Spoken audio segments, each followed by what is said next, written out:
biyyatti jirtu manatti keessa jirtu rakkinatti keessa jirtu keessatti sodaatti keessa jirtu keessatti daangeffama ati keessa jirtu keessatti restrictionii gara agarta keessatti wanta ati keessa dhaabbatte jireenya kee keessatti dhiphate hunduma keessatti Yesuus Kiristoos galgala isaa argaa jechuudha. Amen. Warra amanee warra Yesuus Kiristoositti amanee lapheen isaanii guuttaaf of kennee waaqayyo jireenya isaanii hin gargaara. Haleluuyaa. Kan tararra dhala baadiyaa. Kanaaf dubbii gabaabsee isaan dubbatan kophaachira. Egaa Phaawulos qulqulluu gara warra Roomee boqonnaa 8 lakkoofsa 17. Egaa Phaawulos qulqulluun barreesse gara warra Roomee boqonnaa 8 lakkoofsa 17 qofa dubbiseen irratti gooftaa kadhan akka dubbiin kun nuyi ijoollee waaqayyo erga taane warra waan hundumaa argatan hin taane. Haleluuyaa. Amen. Ijoollee waaqayyo erga taane warra waan hundumaa argatan hin taane. Dallaa warraas akaatiya. Ilaa. Dubbiin kun dubbii ifa, dubbii qajeelaa, dubbii sirrii, dubbii nama kamiyyuu ifu, dubbii nama kamittiyyu hubatamu, warri biyya lafaayyuu dubbii kana hubachuu kan danda'an guddaa, dubbii cimaa, dubbii ifaa ifatti namaaf galuu danda'u Phaawulos warra Roomaatti dubbate. Haleluuyaa. Amen. Addumaan dubbiin kun boqonnaa lakkoofsa tokkoffanii ilaaltu suura waaqayyoon gaggeeffamanii jiraachuu isa jedhu warra Roomaatti Phaawulosin waliin ta'anii jiraachuu akka gaggeeffamu isa jedhu ergatti dubbatee booddee lakkoofsa 11 irratti dhaqeetu nuyi ijoollee waaqayyoo erga taane. Ijoollee waaqayyo erga taane warra waan hundumaa argatan taane waan hundumaa leerroos para baradadhaban warra waan hundumaa taane waan kana hundumaas waaqayyo biraa hin argan Kiristoos wajjin erga dhiphanne isaa wajjin immoo ulfachuudhaaf waan Kiristoos argatu hundumaas isaa wajjin hin arganne. Hallelujah. Kana yemmuun jedhu warri hafuura waaqayyoo gaggeeffaman warra Kiristoositti amanu. Kiristoosiin warra waamamanii, Kiristoosiin warra jaallatamanii, Kiristoosiin warra barbaadamanii, Kiristoosiif adda ba'anii warra kee'aman dubbii waaqayyoo dubbii Kiristoos kanatti warra amanan sagalee Kiristoos kana warra fudhatantu hafuura waaqayyootiin gaggeeffamu. Alles hafuura waaqayyootiin kan gaggeeffamu warra Kiristoosiin amane duwwaadha. Nuti warra amma dubbii waaqayyoo fudhate sagalee waaqayyoo fudhate kanatu dubbii waaqayyoof hafuura waaqayyootiin gaggeeffama malee calluma jenneetuma akkuma arge warra jiraatu akkuma arge warra naan arge keessatti warra hirmaatu warra waa meeqa baxabbatu qofaa miti. Isaan miti jechuudha. Kiristoosiin dhaga'anii, Kiristoosiin amananii, yaada Kiristoositti jiraatanii, hafuura qulqulluudhaan gaggeeffamanii, kallattiitti adeeman hundumaatti akkuma Phaawulos warra Efesooniin haleelladhaa garamitti akka gortan ilaalladhaa akkuma jedhuun sana hundumti keenya iyyuu dubbiin waaqayyoo yommuu nutti dubbatu nuyi ijoollee waaqayyoo erga taane warra waan hundumaa argatan taanaa jedha. Kan talagoro sementaria hafuura waaqayyootiin gaggeeffamaa jirta taanaan hin dhaga'ama miti. Dhaga'amaa ramni sagaleen koo Baay'ee bareeda. Baay'ee bareeda. Haleluuyaa.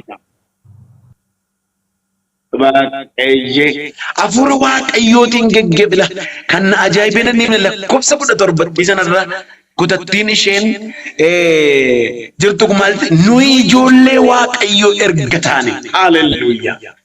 Resha gloria la badiyaani. Natti tolaana. Ijoollee waaqayyoo erga taane warra waan hundumaa argatan taane warra waan hundumaa argatan. Ati mucaa waaqayyooti. Ati ijoollee waaqayyoo keessaa mucaa waaqayyooti. Obboleessa obboleettii yeroo baay'ee akkas jenna anoo waaqayyoof nan jiraadha. Ano waaqayyoon nan amana. Ano waaqayyo duukaan nan adeema. Ano waaqayyoon nan jaalladha. Maaf asiin natti irrate. Maaf na simbo. Maaf hangad. Maan dhiphadha. Maan qorama. Maan rakkadha. Maan hawwee dhaba. Maan kadhadhee dhaba. Maan eegee dhaba. Naan kakatame. Natti dubbatame. Naan jedhame hin taane. Faallaa jechaa jiraata. Faallaa waan sitti dubbatame jiraata. Faallaa waan dhageesse jiraata. Waaqayyo galgala kana dubbinni karaa Phaawulos kanaan dubbatu kanaan ani immoo iddoo Phaawulos bu'een isinitti dubbadha. Phaawulos waan Waaqa isatti dubbate warra Roomaatti dubbate. Ani immoo waan Waaqa natti dubbatu ijoollee Waaqayyo warra ta'an TikTokii kanarra galgala onlaayinii kanarra warra jiranitti dubbadha. Haboo mucummaa gooftaa Yesuus naa kenneen sitti hima. Ati mucaa Waaqayyooti qooda qabda Waaqayyoon bira. Eebba guddaa, ulfina guddaa, gammachuu guddaa. Akka jedhu kutaa garagarii kanatti Phaawulos akka jedhe Kiristoosii wajjiniin dhiphanneerre. Haaleluyyaa. Kiristoosii wajjiniin dhiphanneerre. Kiristoosii wajjiniin rakkina fudhanneerra. Kiristoos dhiphina fudhate sanaaf mirga Waaqayyo abbaatti dhaqee teessuma guddaa, ulfina guddaa, kabaja guddaa argate.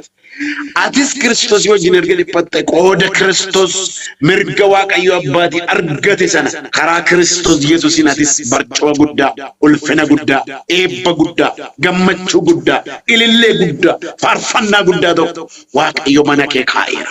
Kana booddee sittan dubbadhaan.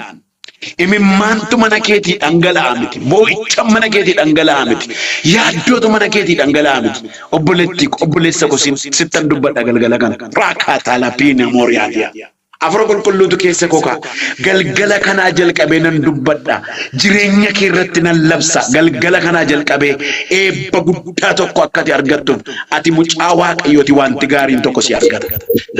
Kuma lamaa shan kana ji'a jalqabaatii kaatee wal'aansoo. Raadiyaa Musiyaa.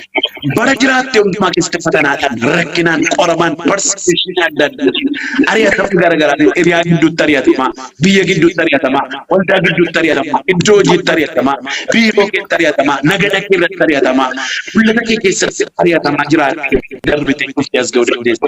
Sitti dubbadha xiyyeeffadhu galgala kana.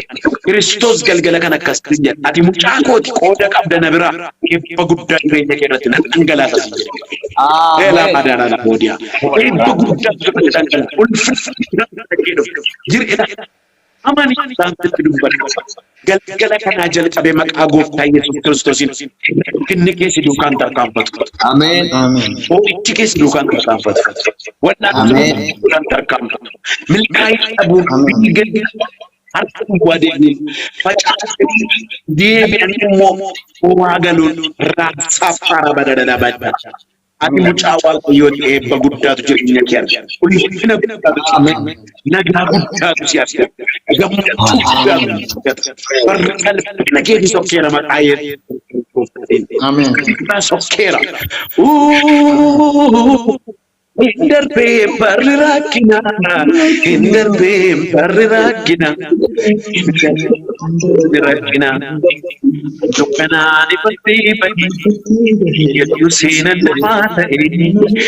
Yesuus namaa ta'e. Yaallisa. Waaqa koo maqaa isaa leellisa.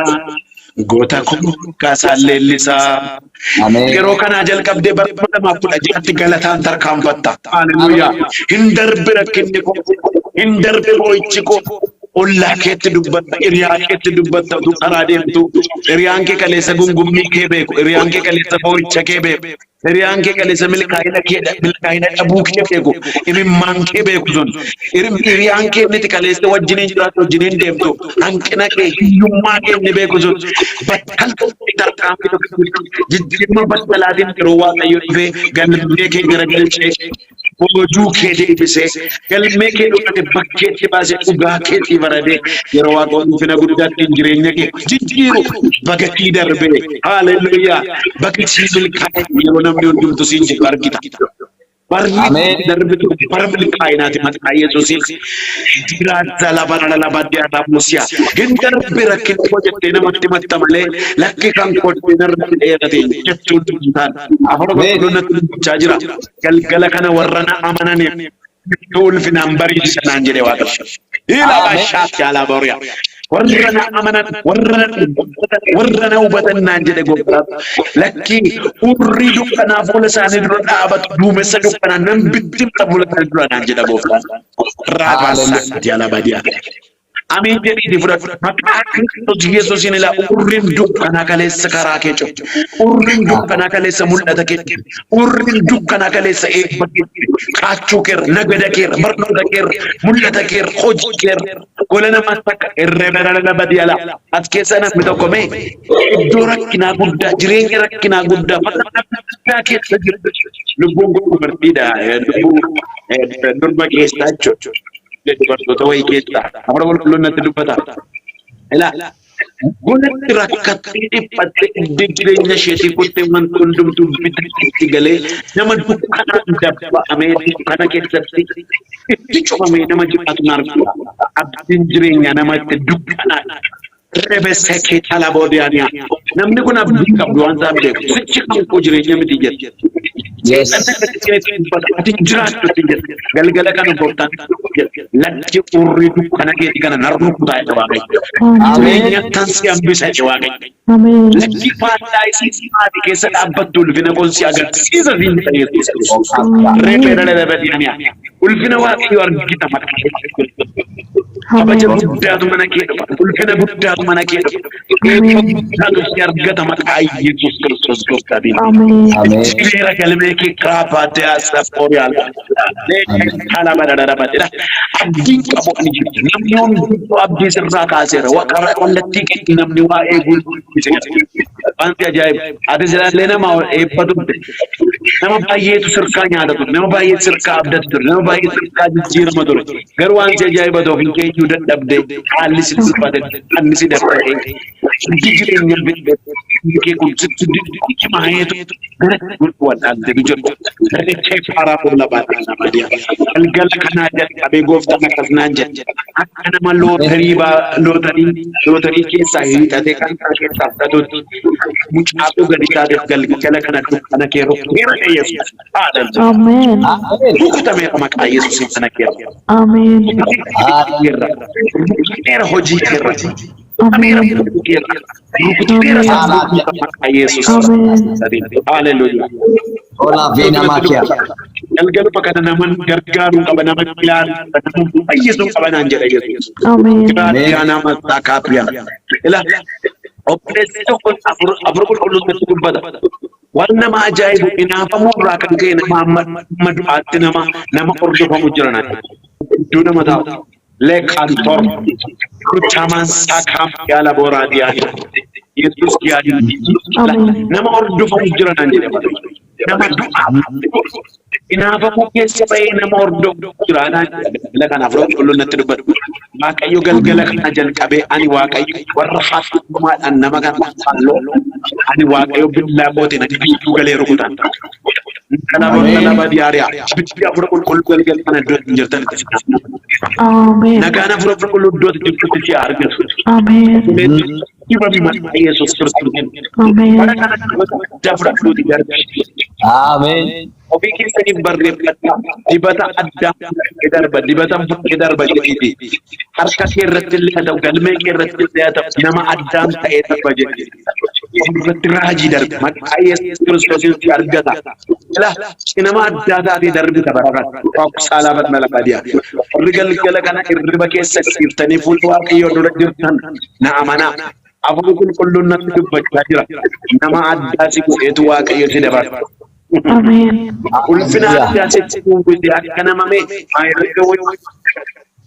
maayirregi wayii dabalamee fi haleluyaa Yesuus yaadataatti maayirrega dibata raajii ibsa qabadhu raajii ibsa qabadhu kuma lama ajaatti Waaqayyo maayirrega sitti dabalu qaba maayirrega adda dabalatte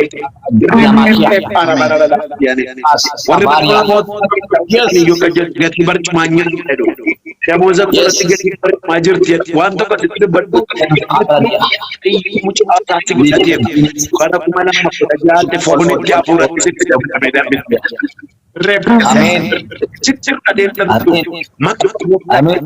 natti dabalameen darba yaada natti dabalameen darba jireenya dabalameen darba hojii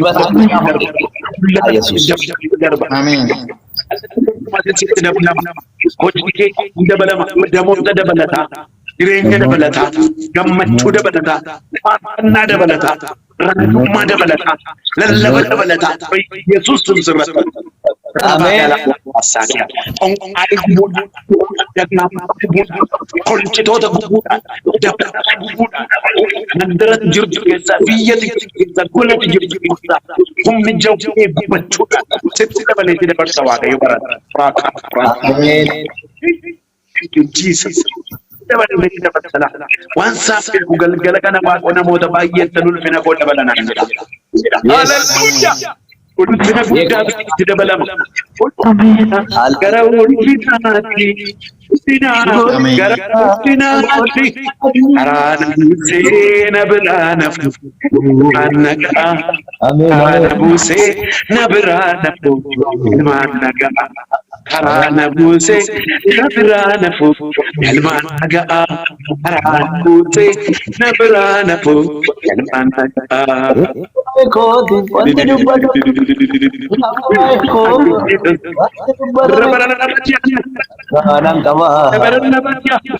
Makota rabadia labarabada labasia. Tartabi kuda. Hallelujah. Gara ulfinaatti gara guddinaatti gara ulfinaatti gara guddinaatti seena biraa akka jedhu raajicha Waaqayyo. Amen. Raajicha Waaqayyo kanaan jedhu. Amen. Warra ulfina koo keessa dhaabbatanii na dhaga'anii warra gadi naaf jedhanii jiraatan naan jedhe Waaqayyo. Amen. Jireenya isaanii irra ulfina kaa'een kabaja addaa kaa'een namni hundumtuu itti inaafee waan godhu amma dhabutti. Amen. Thank you, Jesus.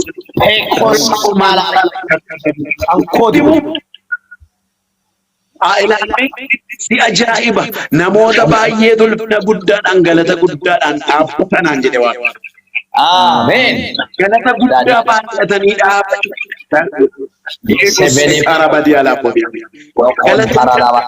aannan akkatti najeefaatu taniitti dubbatte aannan. Isinillee namoota warra shiilootti naanna'anii dhaabatan sanaan akkatti isaan shiilootti naanna'anii dhaabatu.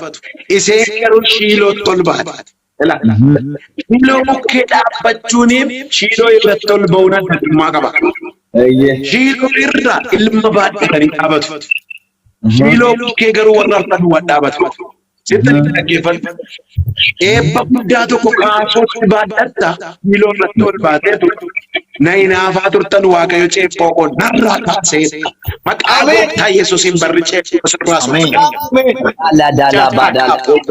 Shiiloo irratti ol baata malee shiiloo bukkee dhaabatu.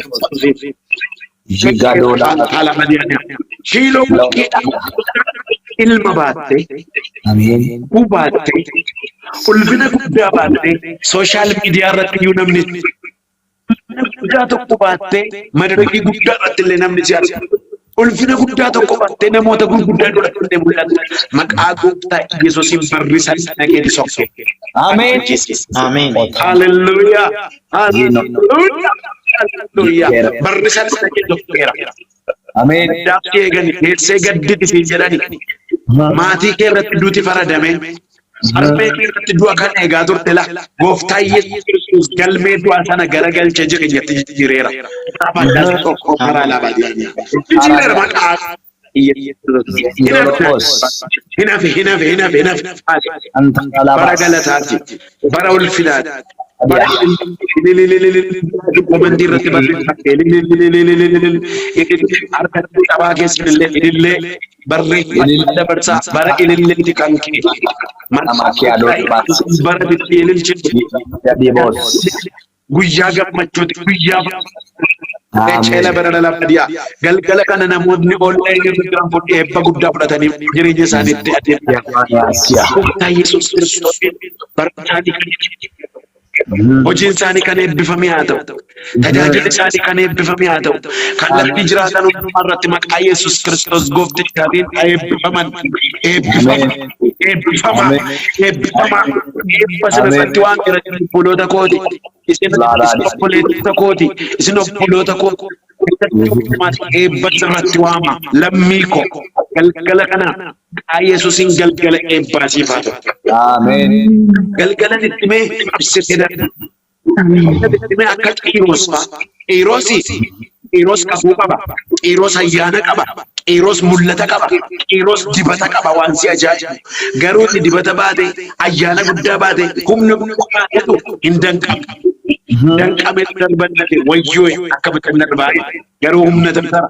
Waaqayyo garuu dubbii tokkotti dubbata. Qiiros ati amanooti yoo baatte yoo ani danqaraa sibiilii borrachi kola qirra.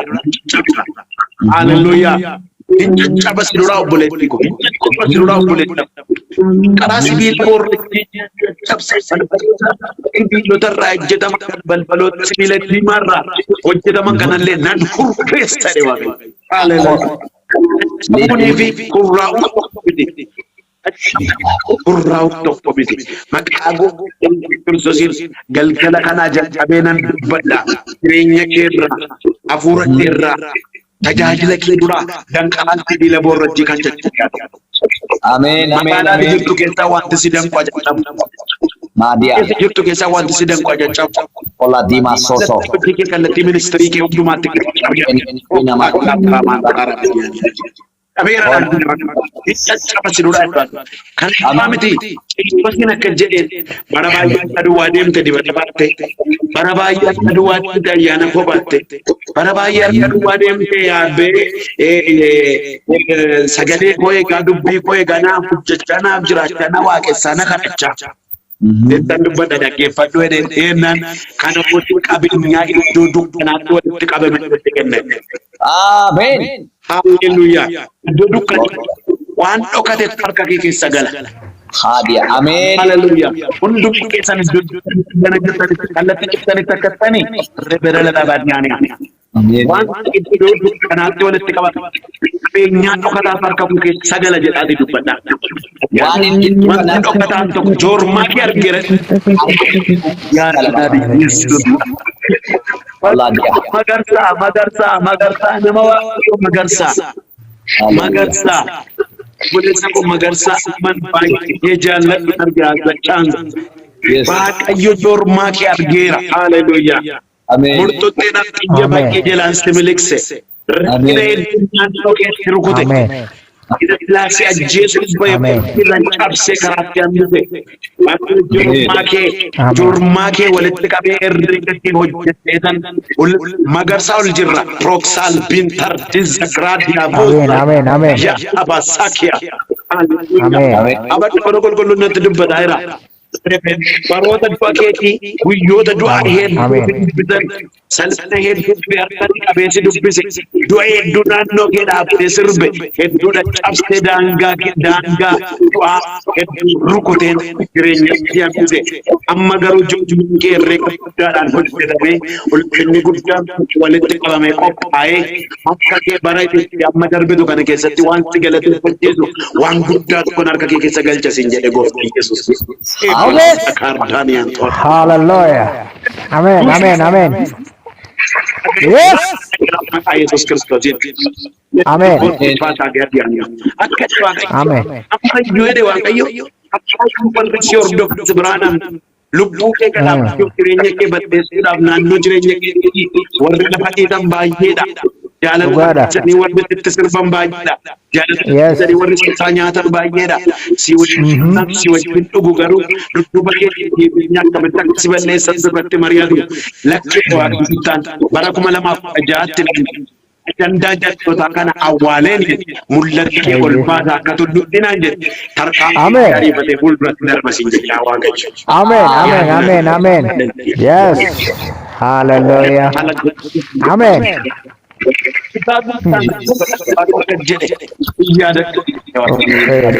Gaaffii baay'ee qabda waan ilaalan amma iyyuu joormaadha jechaa jirta garuu joormaa miti yeroo itti ulfina guddaadhaan ulfina keessa jiru jira Hallelujah. Natu fuudhee geggeessaa jira dhiyaama. Jesus. Natu si geggeessaa jira dhiyaama. Amen. Hormaa fakkaate malee anatu si Amen. fuudhee deemaa jira. Hormaa fakkaata malee, Amen. rakkina fakkaata malee, gola dhiphinaa fakkaata malee, hallayyaa dhiphinaa fakkaata malee natu si fuudhee kaachuutti jira. Hallelujah. Waan baay'ee hirkaansi baasa. Amen. Ammas jedhe Waaqayyo. Dhugaadha. Baroonni salphinaa darbaniiru. Guyyoonni salphinaa darbaniiru. Kana booddee guyyoota ulfinaa Yesuus. Amen. Waan waan beeku. Amen. Magaalaa keessa jirtu. Amen. Bifa haaraadhaan waan guddaa baasuudhaaf barbaadamta. Dhayaa ulfina guddaa baasu tokkotu sii barreeffamu. Fuula kan duratti waan Amen. hojii guddaadhaan gara kee gara mana kee dubbisa. Tabajaanantu dubbisa Waaqayyo maqni koo. Amen. Amen. Amen. Amen. Amen. Yes. Seera daangaa hamaa irraa. Amen. Bareedu maaliif irraa kana gaaffii kennan. Namni keessatti dhukkubsachaa adeemte sana haamilee koo cabe sammuu kootu miidhame nan tuqame xiin sammuu kootu bu'amee rasa biyyattu sana iccitii dhoksaanaaf dhaabbatu sana waaqayyo bu'eera deemaa.